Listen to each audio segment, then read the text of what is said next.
आप सभी का सक्सेस साइंस क्लासेस में हार्दिक अभिनंदन और स्वागत है। आज पूरा विश्व वैश्विक महामारी कोरोना वायरस से जूझ रहा है, जिसके कारण हम सभी अपने अपने घरों में कैद हैं और यह जरूरी भी है, क्योंकि इसे वायरस से जीतने का एकमात्र उपाय सोशल डिस्टेंसिंग और अपने घरों में सुरक्षित रहना है। इसी समस्या को देखते हुए आज से हम अपने चैनल आर कुमार एसएससी पर मैट्रिक विद्यार्थियों के लिए एक छोटा सा प्रयास करूंगा, जिसमें मैट्रिक के चैप्टर को टॉपिक वाइज प्रतिदिन ऑनलाइन के माध्यम से पढ़ाया जाएगा। और मैं उन विद्यार्थियों को सूचित करना चाहूँगा जिनके पास एंड्रॉयड फ़ोन नहीं है, वे चिंतित न हो, क्योंकि क्लास खुलते ही आपके बैच को 2 भागों में करके फिर से सभी सिलेबस को पढ़ा करके समाप्त किया जाएगा। धन्यवाद।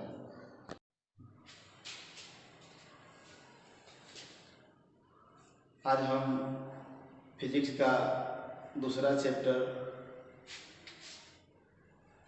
रिफ्लेक्शन ऑफ लाइट यानी प्रकाश के अपवर्तन का अध्ययन करेंगे।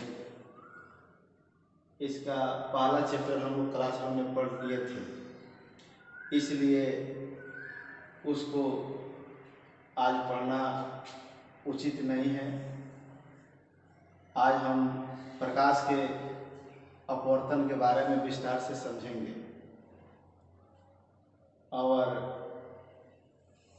इसके पहले चैप्टर में हम लोग प्रकाश के परिवर्तन पढ़े थे, और परिवर्तन में हम लोग यही पढ़े थे कि जब प्रकाश किसी अपारदर्शी सतह से टकराता है तो इस घटना को प्रकाश का परिवर्तन कहा जाता है। लेकिन प्रकाश की एक और घटना जिसका नाम प्रकाश का अपवर्तन है, उसको हम इस चैप्टर में जानेंगे।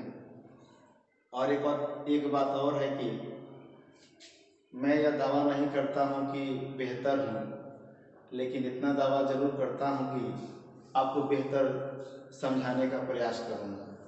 चलिए हम लोग प्रकाश के अपवर्तन के बारे में विस्तार से जानते हैं। हम सभी जानते हैं कि प्रकाश हमेशा सीधी रेखा में गमन करती है, लेकिन यह तब तक सही है जब तक माध्यम एक हो। जैसे ही माध्यम बदलता है, प्रकाश अपने पूर्व पथ से विचलित हो जाता है, यानी मुड़ जाता है, और इसी घटना को प्रकाश के अपवर्तन कहा जाता है। और इसका परिभाषा यहाँ पर हम लिखे हैं, जिसको आप लोग भी ध्यान से समझेंगे। आशा है कि आपको यहीं पर याद हो जाए। बताया गया है कि जब प्रकाश एक पारदर्शी माध्यम से, पारदर्शी आपको मैं पहले ही पढ़ा दिया था,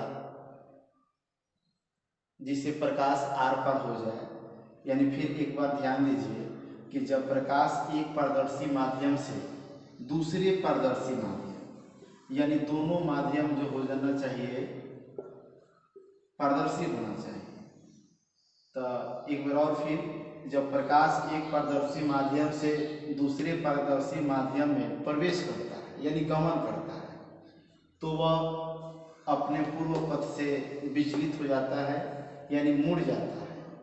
और इस घटना को ही हम प्रकाश के अपवर्तन कहते हैं।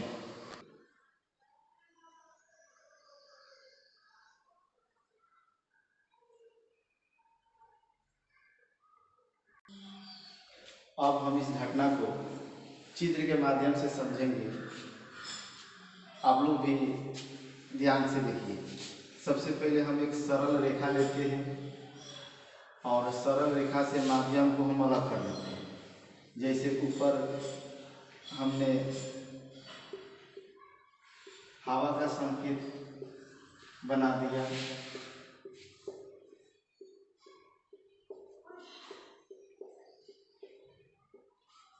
और नीचे जल का संकेत बना दिया।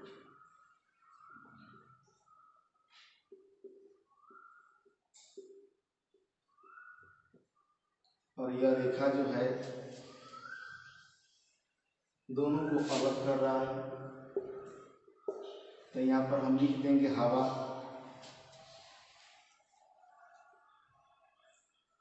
और नीचे लिख देंगे जल। अब हवा और जल जो है दोनों में पहले यह चुनाव करेंगे कि कौन सघन है कौन विरल है। तो हवा जो है यह आपका विरल है और जल सघन। आप पूछिएगा क्यों, इसकी चर्चा हम इस चित्र के बाद विस्तार से करेंगे। और जब प्रकाश को हम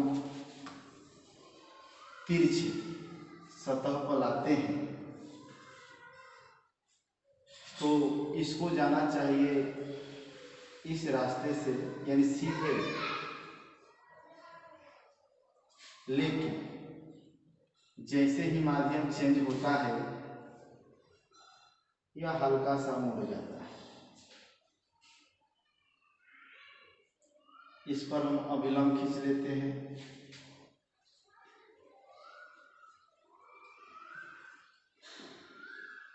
और यह चित्र प्रकाश के अपवर्तन की घटना को दर्शाता है। चलिए इसका नामकरण करते हैं। इस किरण का नाम है आपतित किरण। इसको अभिलंब पहले से जानते हैं प्रकाश के परावर्तन से।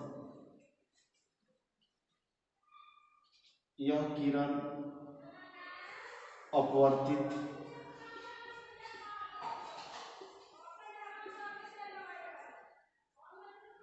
किरण है। यहाँ पर जो कोण बन रहा है इसे आई से डिनोट करते हैं और इस कोण को आपतन कोण कहते हैं।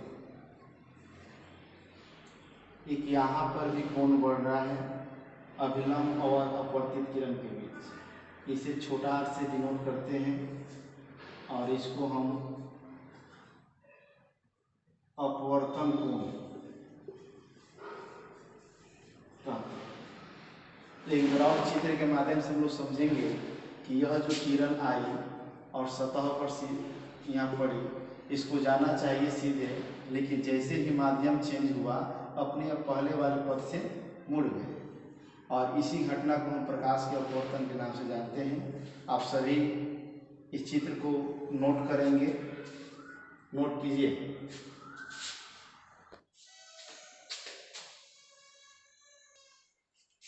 अब हम लोग माध्यम पर फोकस करते हैं। मैं चित्र के पहले बोला भी था, देखिए यहाँ पर हम माध्यम को दो भागों में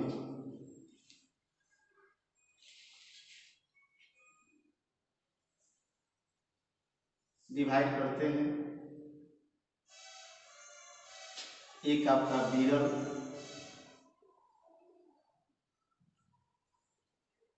माध्यम,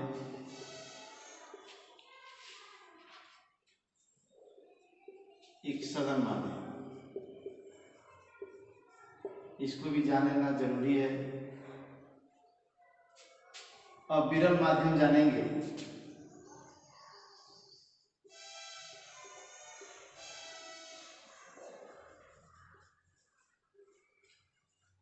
जिससे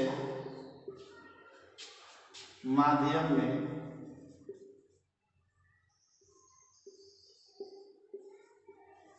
प्रकाश का वेग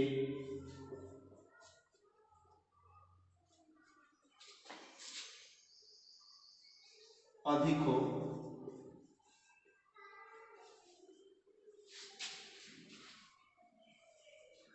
वह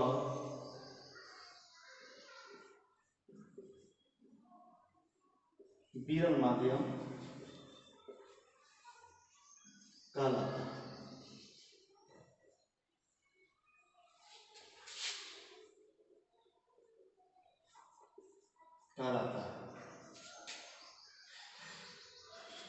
अब सघन माध्यम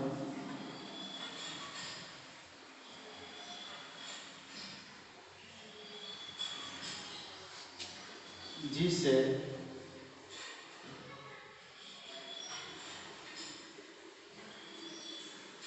माध्यम में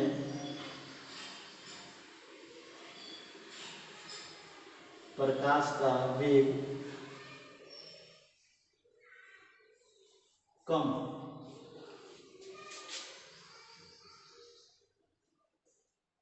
वह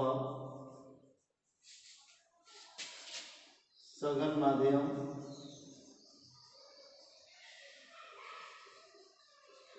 कहलाता है। एक बार और आप लोग समझिए, यह माध्यम को हम दो भागों में विभाजित किए हैं, एक आपका विरल है और दूसरा आपका सघन है। जानेंगे कि विरल क्या है। तो विरल का डेफिनेशन हम यहाँ पर लिखे हैं कि जिस माध्यम में प्रकाश का वेग अधिक हो, यानी प्रकाश की चाल अधिक हो, वह विरल माध्यम कहलाता है। और जिस माध्यम में प्रकाश का वेग यानी प्रकाश की चाल कम हो, वह सघन कहलाता है। और इससे भी समझ में नहीं आता है तो आप याद रखेंगे, जहां रुकावट कम हो, और यहाँ के लिए जहां रुकावट अधिक हो। समझने के लिए कि जहां रुकावट कम हो वह विरल होता है, जहां पर रुकावट अधिक हो वह आपका सघन होता है। चलिए इसको आप लोग नोट कीजिए।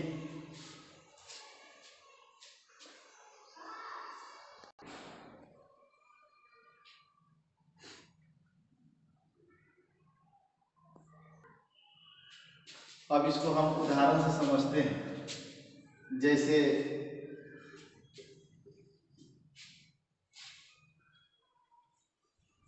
हवा और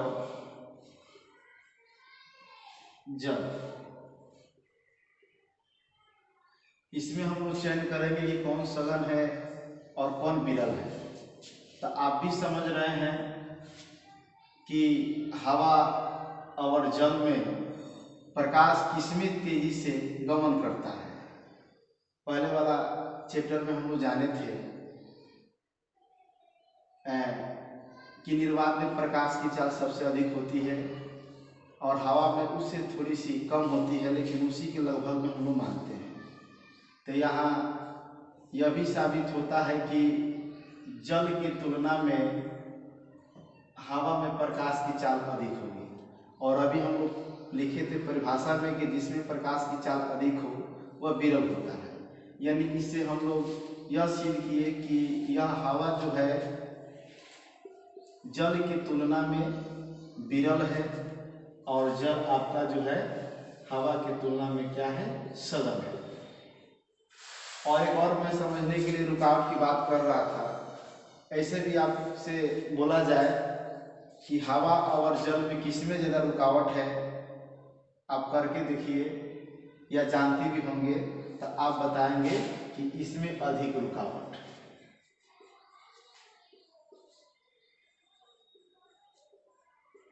और इसमें आपका कम रुकावट।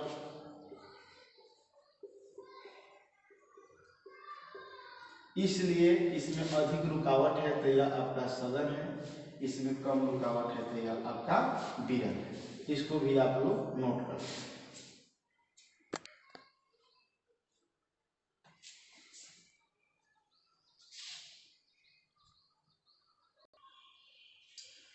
अब हम लोग नेक्स्ट टॉपिक्स पढ़ेंगे, laws of refraction of light. यानी प्रकाश के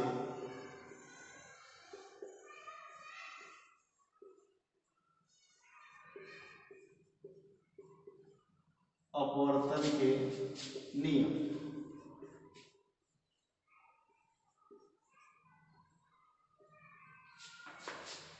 इस पर जरा आप लोग फोकस डालिए। पहले प्रकाश के परावर्तन में भी हम लोग जाने थे, उसके दो नियम होते हैं, और यहाँ भी जानेंगे प्रकाश के अपवर्तन के भी दो नियम होते हैं। यानी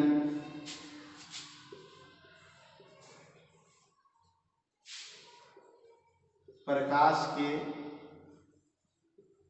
अपवर्तन के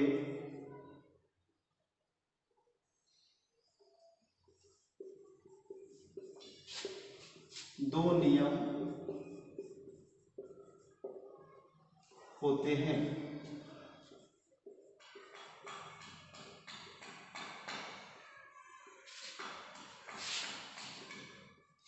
पहला, आपतित किरण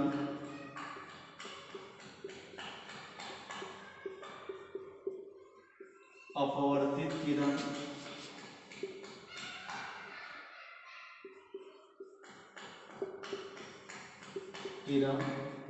और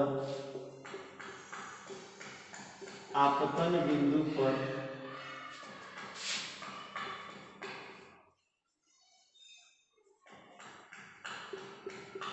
डाला गया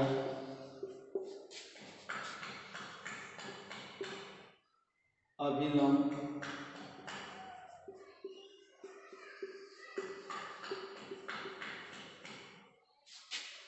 एक ही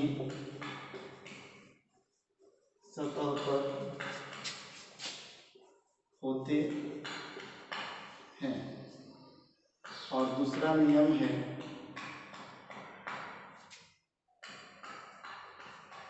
प्रकाश के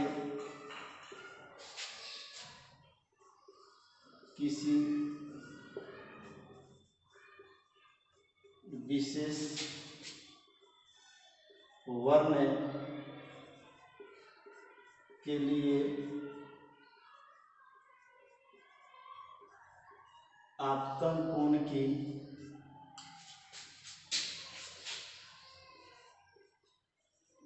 ज्या और अपवर्तन कोण की ज्या का अनुपात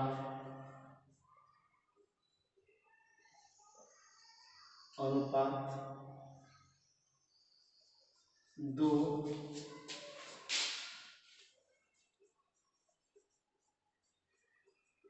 माध्यमों के लिए एक नियतांक होता है।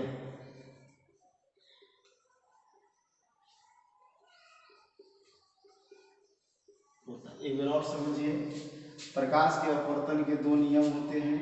पहला, आपतित किरण, अपवर्तित किरण और आपतन बिंदु पर डाला गया अभिलंब, ये तीनों जो है एक ही सतह पर होते हैं, जो हम लोग प्रकाश के परावर्तन में भी जाने थे। और दूसरा कुछ विशेष है, प्रकाश के किसी विशेष वर्ण के लिए आपतन कोण की ज्या और अपवर्तन कोण की ज्या का अनुपात दो माध्यमों के लिए एक नियतांक होते हैं। इसको आप लोग नोट कीजिए।